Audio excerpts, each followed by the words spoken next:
Good evening, wandering souls. Tonight, we speak softly of a world long broken, of gods who feared the dark, and of a single witch who chose it. This is the story of Ranni. Before she was known as the witch, before her name was whispered in ruins and remembered by dolls, she was born beneath the cold light of the moon, an Empyrean child chosen by fate itself. A being marked not for a throne of gold, but for something far more dangerous: choice. Ranni was born to Ranala, queen of the full moon, ruler of the Carian royal family, and to Ragadan, a champion of the Golden Order, who would later abandon them both. From her earliest moments, Ranni existed between worlds, between moonlight and gold, between ancient magic and rigid faith, between freedom and control. The stars watched her grow. She learned sorcery not as a tool, but as a language. The moon spoke to her not in commands, but in quiet understanding. Where the Golden Order demanded obedience, the night offered distance. Where the greater will imposed design, the cosmos suggested possibility. And that difference mattered, because Ranni was chosen as an Empyrean, a candidate to replace Queen Marika herself. The greater will saw her as clay, a vessel, a future god shaped by its own invisible hands. 2 fingers were assigned to her, watchers and guides masquerading as divine mentors. But Ranni listened, and Ranni understood. She saw the truth hidden beneath holy light, that the greater will did not offer purpose, it imposed it. That gods were not rulers, but prisoners. That Marika herself, radiant and eternal, was bound as tightly as any mortal. Ranni did not want a throne. She wanted freedom. And so, quietly, patiently, she planned. The Night of the Black Knives did not begin in chaos. It began in silence, in careful conspiracies, in stolen fragments of death itself. Ranni orchestrated the theft of destined death, carving its power into blades carried by unseen assassins. Shadows moved while gods slept. On that night, Godwyn the Golden died in soul alone, a death without true release, and Ranni, at the same moment, slew her own flesh. It was not an act of despair, it was an act of rebellion. By killing her body but preserving her soul, Ranni severed herself from the control of the greater will. She escaped the fate written for her at birth. But freedom has a price. Her soul was bound to a doll, small, pale, fragile, a mockery of divinity, a reminder of what she had sacrificed. From that night forward, Ranni vanished from the world's center. She became a rumor, a witch whispered about in frozen towers, a shadow moving through forgotten paths.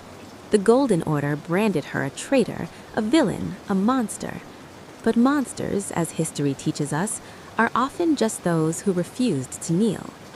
In exile, Ranni gathered allies not bound by faith, but by choice.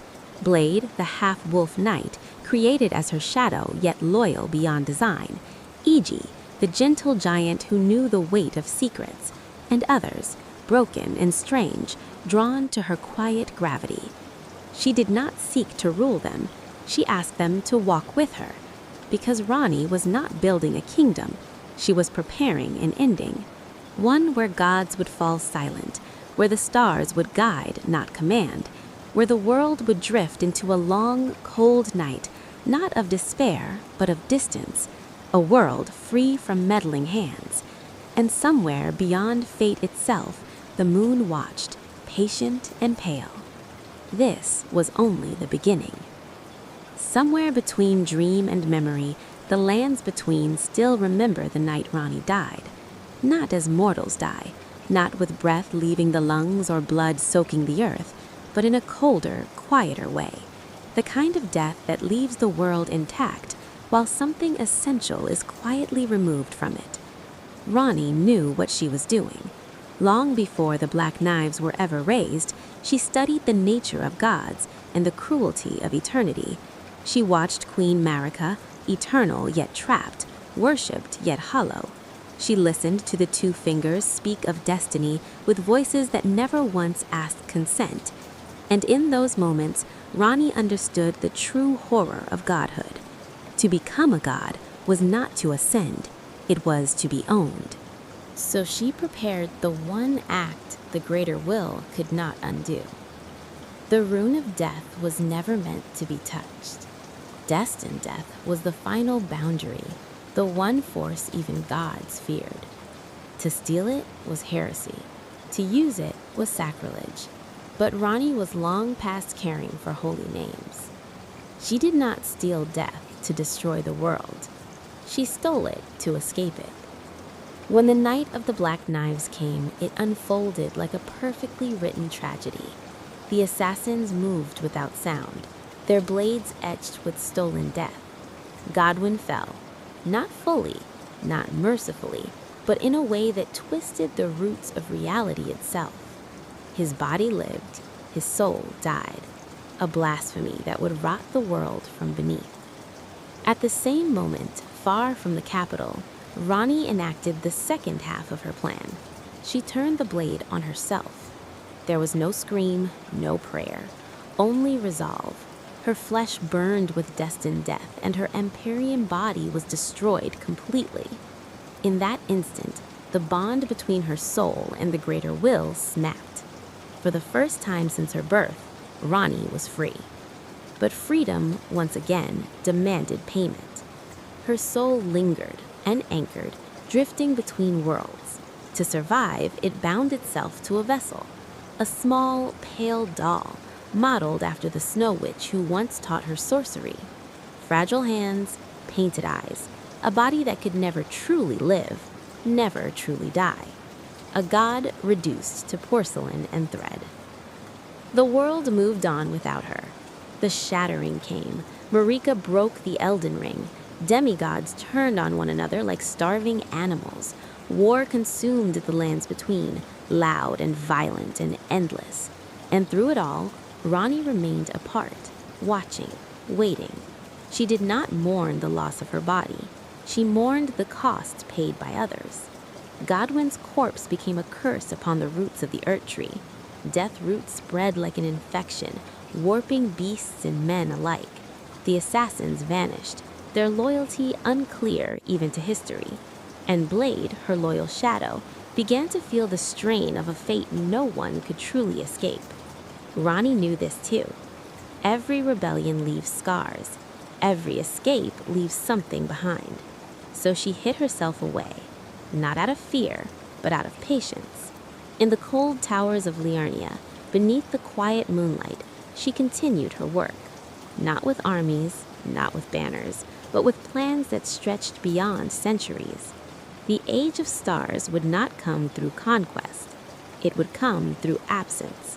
A world where gods no longer interfered, where the greater will's voice faded into nothing, where mortals would walk beneath distant stars, guided not by divine commands, but by their own uncertain choices.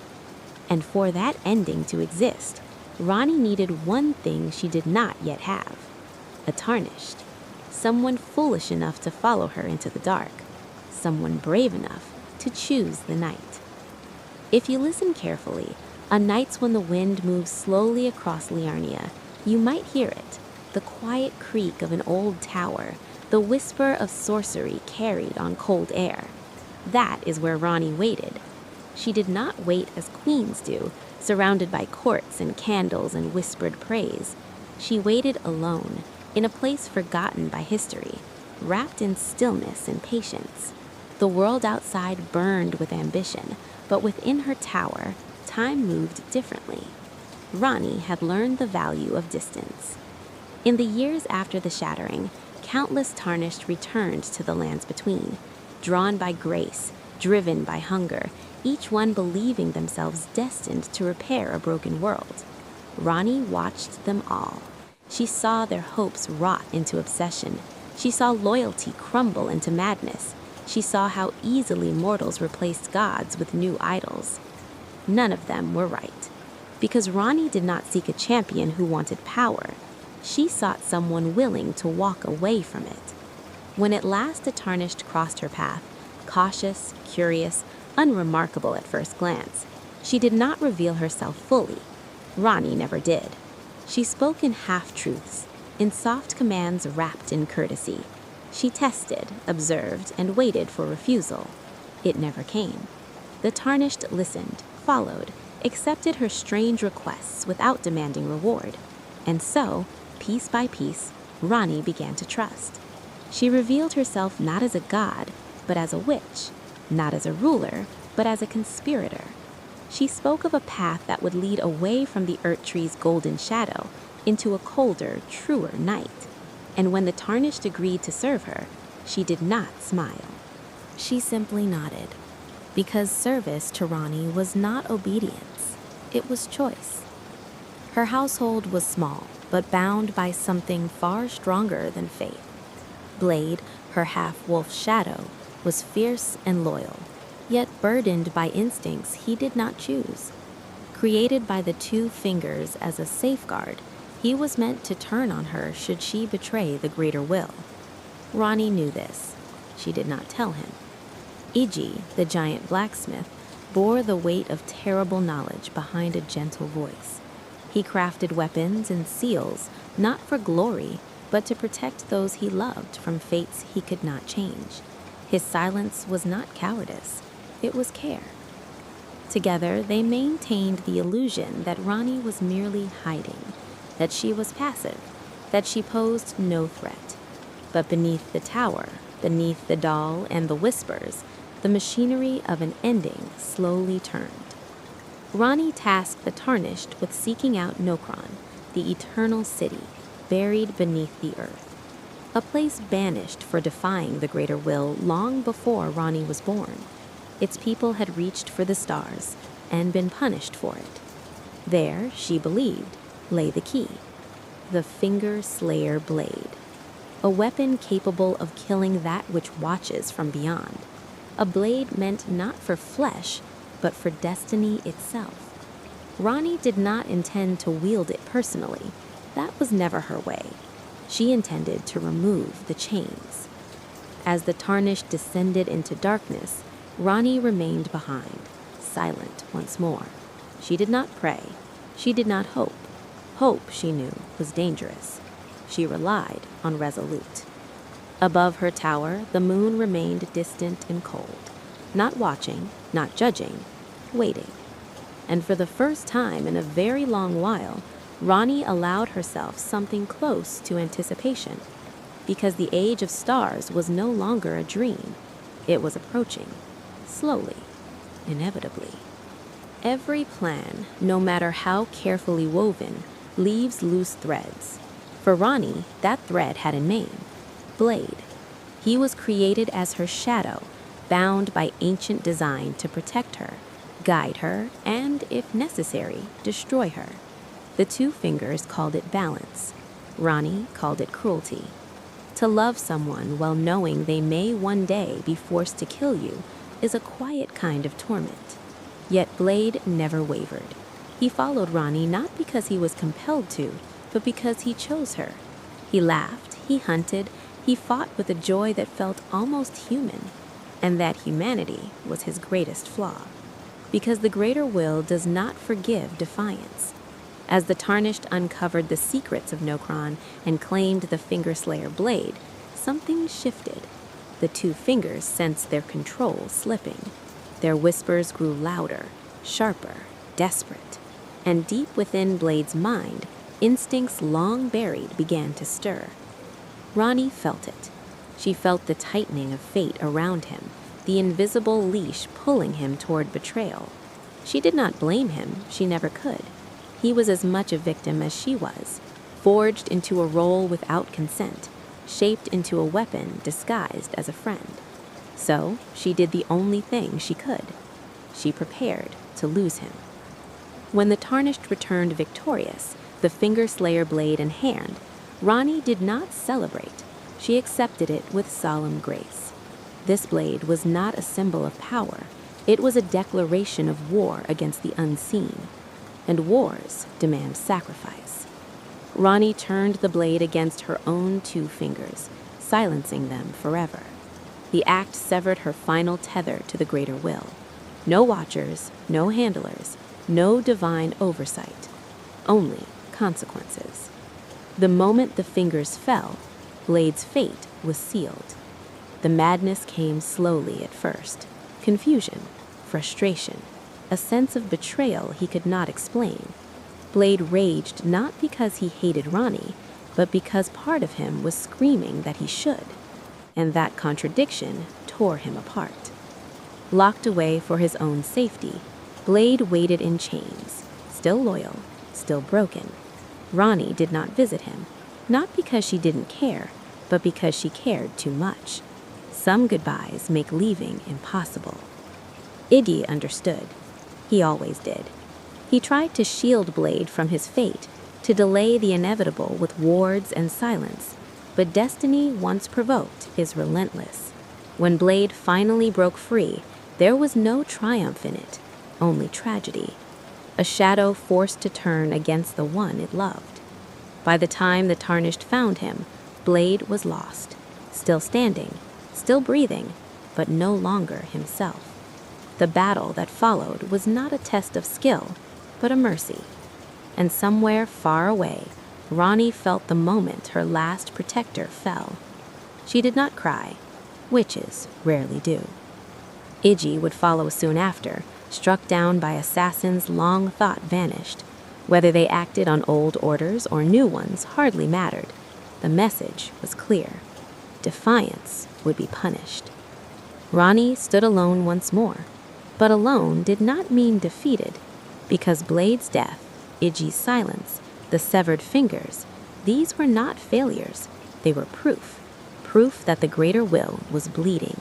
Proof that the stars were shifting. And proof that Ranni's path, though cold and unforgiving, was real. She did not seek to be remembered as kind.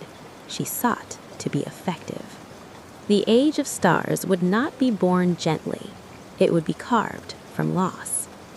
There's a moment in every long journey where the road stops feeling like a choice and starts feeling like destiny. For the Tarnished who walked beside Ranni, that moment came not beneath the Erd tree's golden glow, but far below the surface of the world, beneath stone and root and forgotten history, beneath even memory. Nokstella. The eternal city shimmered with a pale artificial night, its skies forever frozen in twilight. Here the stars were not distant dreams, but captured reflections, stolen once, punished for eternity. Ranni had always known this place mattered. It was proof that mortals could reach for the cosmos without divine permission, and that was unforgivable. As the Tarnished pressed deeper, Ranni's voice returned, quiet and steady, guiding without commanding. She spoke not of glory or reward, but of necessity. Every step forward was another door closed behind them. Every victory narrowed the path until only one ending remained.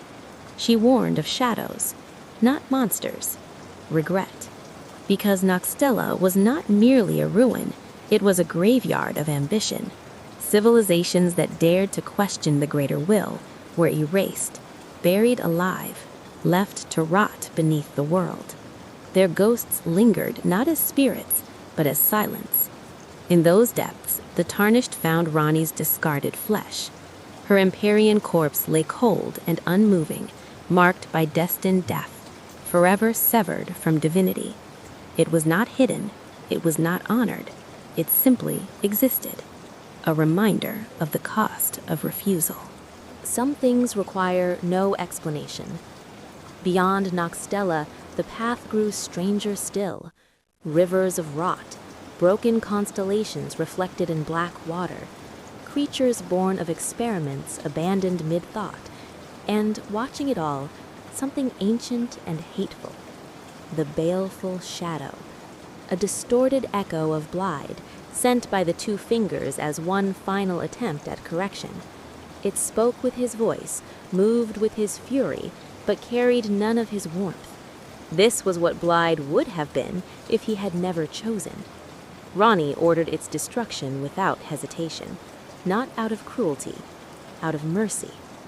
When the shadow fell, Ranni's presence felt lighter, as if a weight she had carried since birth had finally been released.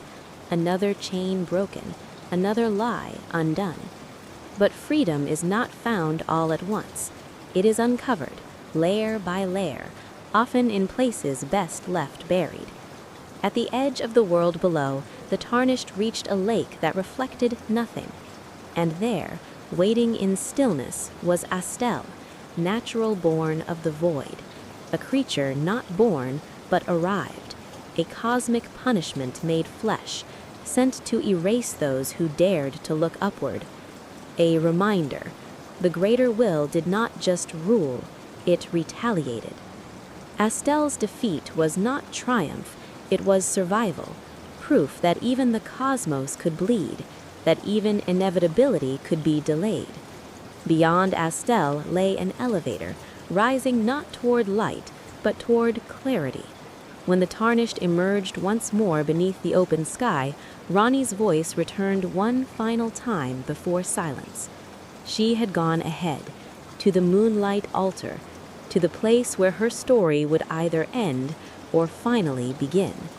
And as the stars above slowly turned, the night deepened, patient and vast, waiting.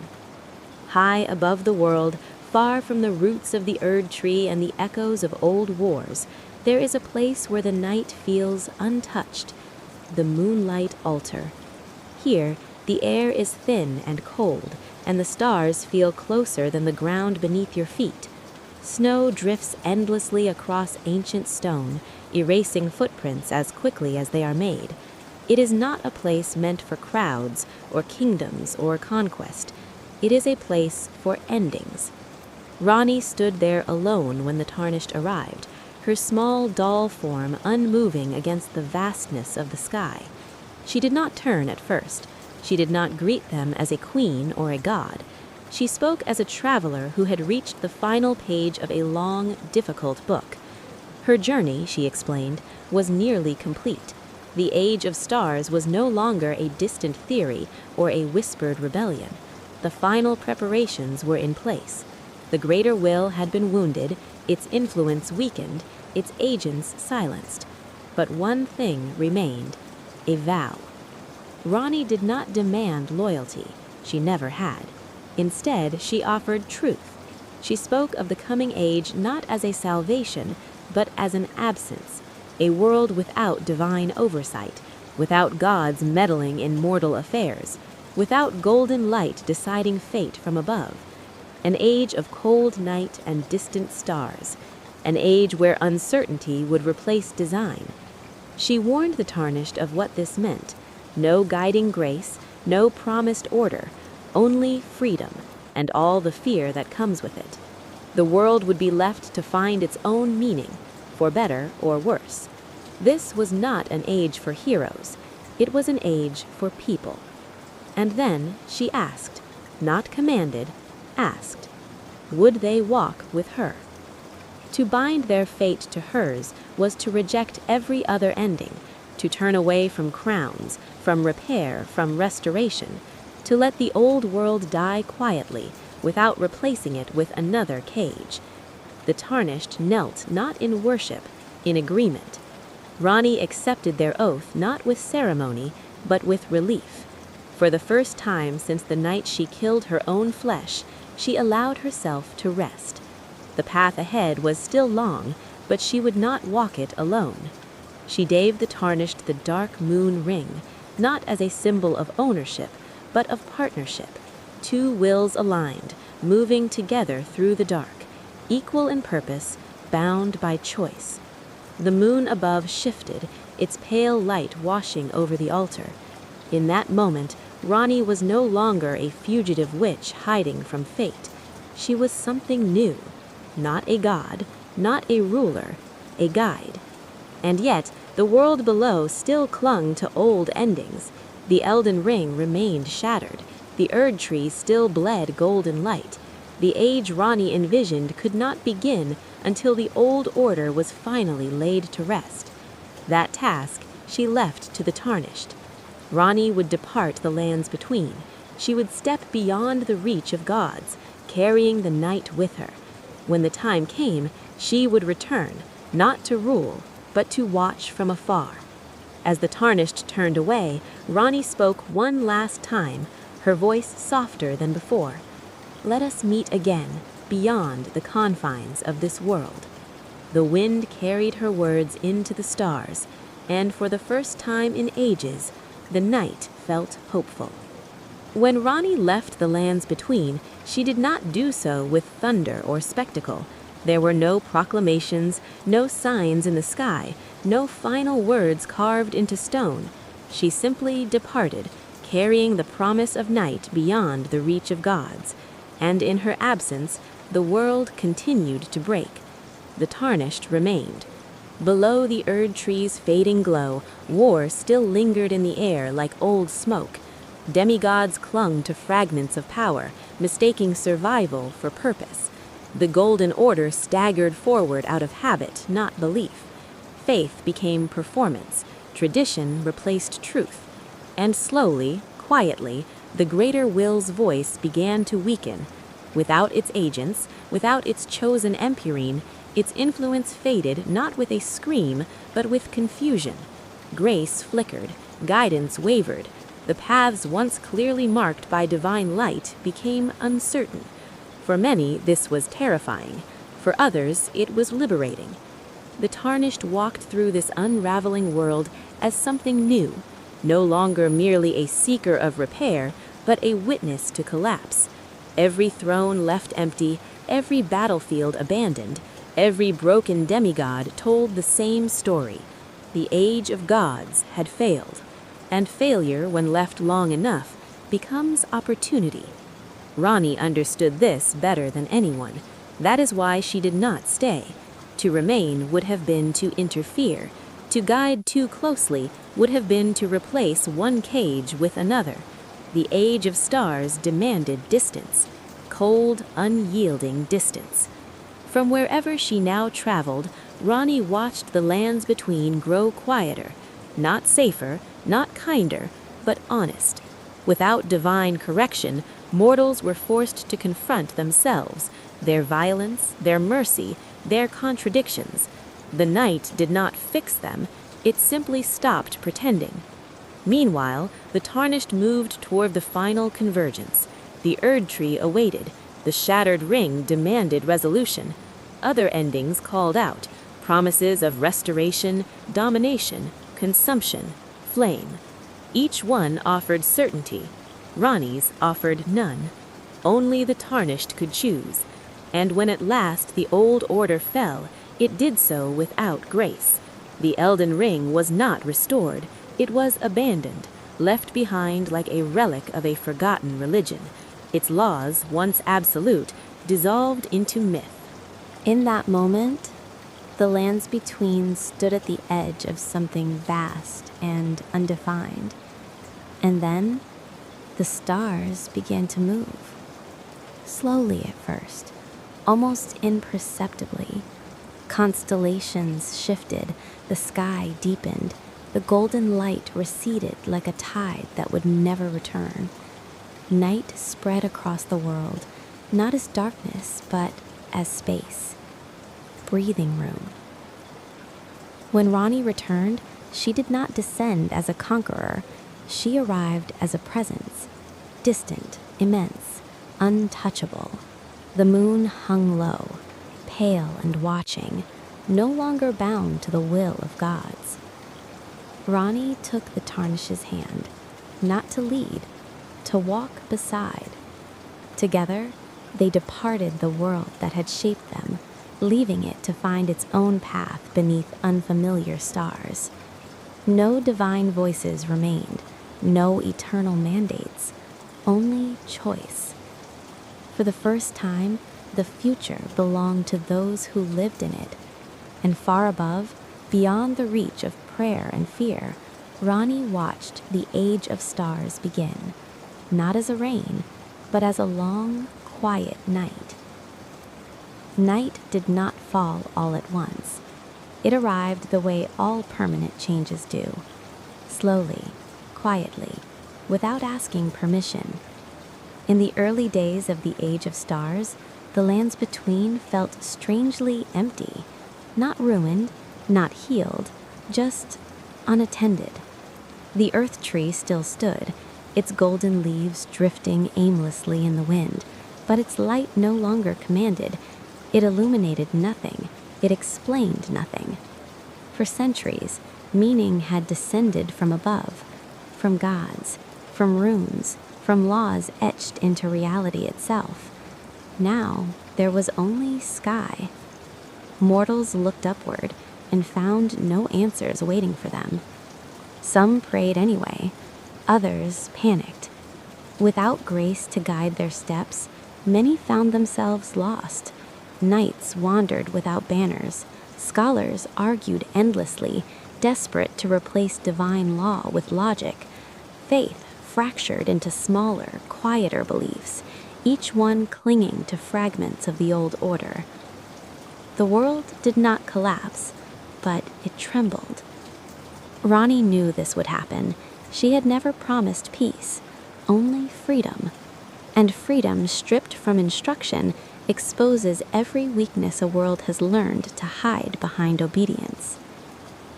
From beyond the lands between, Ranni observed without interference. She resisted the temptation to correct, to guide, to soothe. That temptation was the first step back toward godhood. She would not make that mistake. The moon she carried was distant by design, its light cold, impartial, untouched by desire. It did not bless, it did not curse, it simply existed, a reminder that the cosmos is vast and the world is small, but meaningful. In time, new paths emerged. Without gods to blame or obey, people began to take responsibility for their choices. Some became tyrants, others became protectors. Many failed, many tried again. History, once dictated by divine decree, returned to something far messier, human. Ranni understood that, too. This age was not hers to rule, it was hers to initiate, to ensure that no greater will, no unseen force could ever again sink its fingers into the fabric of existence and claim ownership over life itself. She remained present but unreachable, a watcher rather than a warden, a constant reminder that the night was not an enemy, only unfamiliar. The Tarnished stayed at her side, not as a champion, but as something closer to an anchor, a reminder of the world she left behind, of the lives now unfolding without oversight. There were moments when Ranni wondered, quietly, privately, if she had gone too far. But then she remembered Marika, bound, silent, broken beneath a system she could never escape. And she remembered Godwin, a soul-dead prince, cursed not by choice, but by design. And she remembered Blade, a loyal heart destroyed by a fate written without consent. No, distance was necessary. The night was not kind, but it was fair in a way gods never were. Ranni did not regret the Age of Stars. She accepted its cost. Because freedom that asks nothing in return is a lie. True freedom demands accountability from mortals, from history, from those who dare to reshape the world. The stars did not judge her. They simply continued to burn, and beneath them, life went on, unsupervised, unprotected, unowned. History struggled with Ranni. Without temples, without scripture, without miracles to point toward, people did not know where to place her. Some scholars insisted she was never a goddess at all, merely a powerful sorceress who vanished when her ambition was complete. Others elevated her into myth, a distant lunar deity who abandoned the world the moment she needed her most. Both were wrong. Ranni did not disappear because she was finished. She disappeared because she refused to repeat the mistakes of those who came before her. Godhood, she had learned, is defined not by power, but by proximity.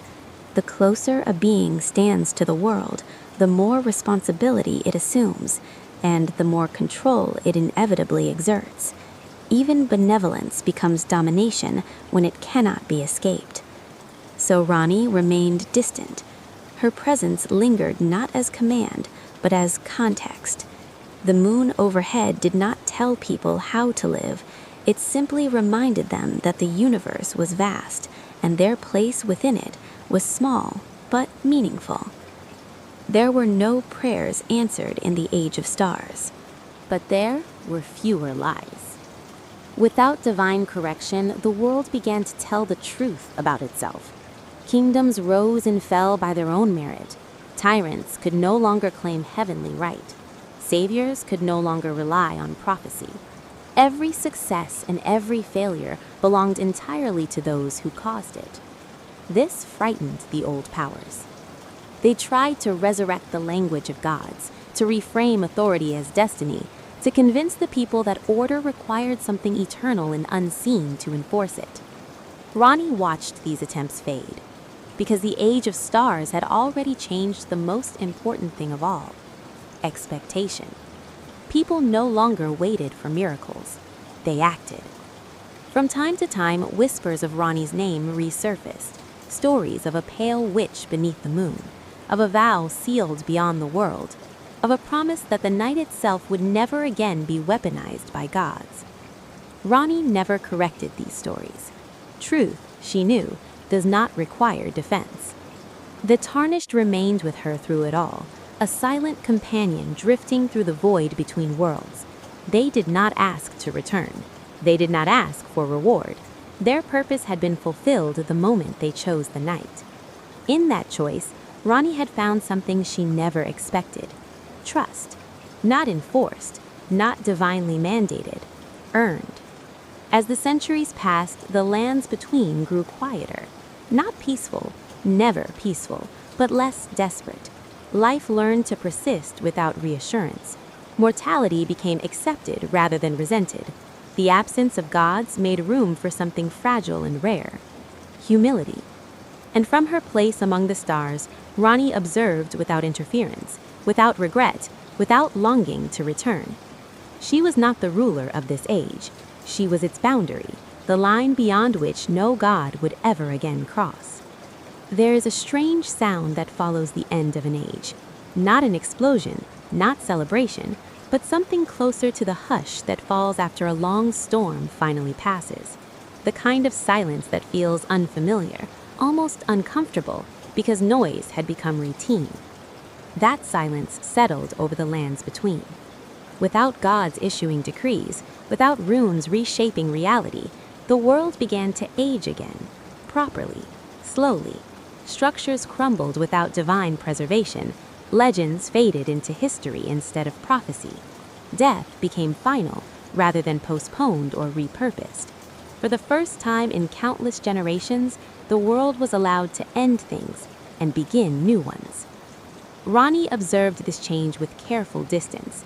Eternity had once terrified her, the idea of a future locked into a single shape, unchanging, enforced. Now she watched time move forward freely, unevenly, imperfectly. Seasons returned. Civilizations rose knowing they would fall. Meaning was no longer inherited. It was created. Some cursed Ranni's name for this. They remembered the comfort of guidance, the ease of obedience. Others praised her, though she never asked for praise. Both reactions mattered less than the outcome. Choice had returned to the world. The tarnished, still at her side, had become something undefined by any old role. No longer a champion, no longer a lord, simply a witness to a world learning how to exist without supervision. Their presence grounded Ranni, reminding her that even the most distant perspective benefits from connection. There were moments, rare, unspoken, when Ranni reflected on what she had lost: a body, a family, the warmth of closeness. But she did not mistake loss for regret. She remembered Rennala, shattered by abandonment. She remembered Radaban, divided against himself. She remembered Marika, frozen within her own design. The cycle of gods had always ended the same way. Ranni had ended the cycle itself. That knowledge carried weight, but also peace. As the centuries passed, even her name began to fade. The moon remained, but fewer people remembered why it mattered, and that too was intentional. An age cannot belong to its creator forever. To linger would be to reclaim authority. So Ranni loosened her hold even further. She watched less, interfered never. The stars continued their endless movement, indifferent to legacy. That indifference was no longer frightening. It was comforting, proof that the world no longer needed a hand on the wheel. The age of stars did not culminate. It continued, quietly, endlessly. And in that quiet, Ranni finally allowed herself something she had denied since the night she killed her own flesh: rest. Long after names lost their power, the moon still rose. It rose without ceremony, without obligation, without meaning imposed upon it. It illuminated fields where no gods had ever walked, cities built without prophecy, and graves unmarked by destiny. It shone not as a symbol of Ranni's rule, but as a proof of her restraint. This was always her true victory, not control, but absence. Somewhere beyond the reach of the world, Ranni remained, no longer defined by rebellion, no longer resisting anything at all. The struggle that had shaped her existence had ended the moment she chose distance over dominion. What remained was not emptiness, but space. Space for life to unfold on its own terms. The Tarnished stood by her side still, not bound by oath or duty, but by shared understanding. Together they had witnessed the collapse of an age built on certainty, and the slow, uncertain growth of something more fragile, more honest. There were no epilogues written for the lands between, no final judgments. History continued, messy and unresolved, as it always should have been. People lived, people erred, people dreamed beneath a sky that did not promise anything in return. And that was enough. Ranni did not look back often. Memory, she knew, could become another form of attachment, but on rare occasions she allowed herself to remember the girl she had been, born beneath moonlight, marked for godhood, expected to surrender her will. That girl had refused. She had chosen to burn her own flesh rather than accept a throne built on obedience. She had chosen to lose everything rather than let the world lose itself. And in doing so, she had become something no god ever truly was: free. The stars did not celebrate her. They did not mourn her. They simply continued, ancient and indifferent, carrying the quiet reassurance that existence does not need purpose to be meaningful, that life does not need supervision to endure. Under that endless sky, Ranni finally allowed the last remnants of who she had been. Witch, Empion, traitor, savior. None of those names mattered anymore. She was not an ending. She was a turning away.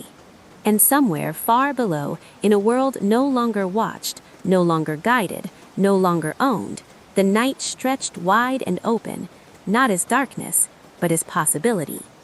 This was the age of stars, and it did not need a god to keep it alive.